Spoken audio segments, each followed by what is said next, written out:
മലയാള സിനിമയിലെ ഒരു പ്രമുഖ നടൻ വലിയ തെറ്റിലേക്ക് ഇന്ന് തിരികൊളുത്തിയിട്ടുണ്ട്. ഒരു വലിയ മാലപ്പടക്കത്തിന് ഇന്ന് തിരികൊളുത്തിയേക്കുവാണ്. പക്ഷെ ആ നടൻ ചെയ്തത് വലിയ തെറ്റാണ്. ഇത് വലിയ തിന്മയാണ്. മനസ്സിലായില്ല? ഇല്ല.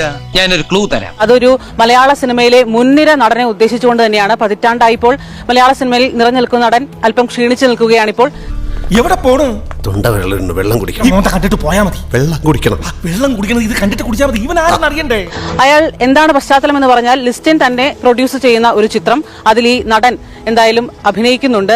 സീക്രട്ടായിട്ടാണ് എത്തിയെങ്കിലും കോഡ് നമ്പർ വെച്ചെല്ലാം ഞാൻ തപ്പിപ്പിടിച്ചു. പക്ഷെ അതിന്റെ ഷെഡ്യൂൾ തുടരുന്നിടയിൽ മറ്റൊരു സിനിമയുടെ ഷെഡ്യൂളിലേക്ക് ഈ നടൻ ജോയിൻ ചെയ്തു.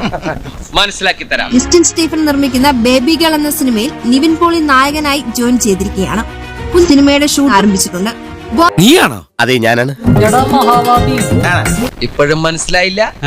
വേണമെങ്കിൽ ഒരു ക്ലൂ തരാം. ഒരു പതിറ്റാണ്ടായി മലയാള സിനിമയിൽ നിറഞ്ഞു നിൽക്കുന്നുണ്ടെന്ന് പറയുമ്പോഴും അദ്ദേഹം സ്വന്തമായി പ്രൊഡക്ഷൻ കമ്പനി തുടങ്ങി, സ്വന്തമായി ചില ബിസിനസ്സുകളിലേക്ക് ഏർപ്പെട്ടു. പക്ഷേ അതൊക്കെ വലിയ സാമ്പത്തികമായ പ്രശ്നങ്ങളായി. അതെന്നെ ഉദ്ദേശിച്ചാണ്, എന്നെ തന്നെ ഉദ്ദേശിച്ചാണ്, എന്നെ മാത്രം ഉദ്ദേശിച്ചാണ്. അപ്പൊ നീയാണ് പോൾ ബാർബർ അല്ലേ? പ്രൊഡ്യൂസർക്ക് ഡേറ്റ് കൊടുത്താൽ ആ ഷെഡ്യൂൾ പൂർത്തിയാക്കിയ ശേഷമാണ് അടുത്തതിലേക്ക് പോകുള്ളൂ. പക്ഷേ അതെ, ഇങ്ങനെ ഒരു കബളിപ്പിച്ചുകൊണ്ട് പോകുന്ന രീതി അത് മലയാള സിനിമയിൽ കണ്ടുവരുന്നതല്ല.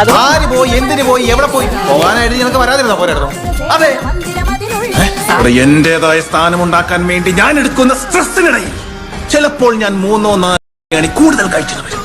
ഇത് പണമിടപാടാണ്. ഒരാളോട് വാക്ക് പറയുക, ആ വാക്ക് ലംഘിച്ച് മറ്റൊരു പടത്തിന് പോവുക.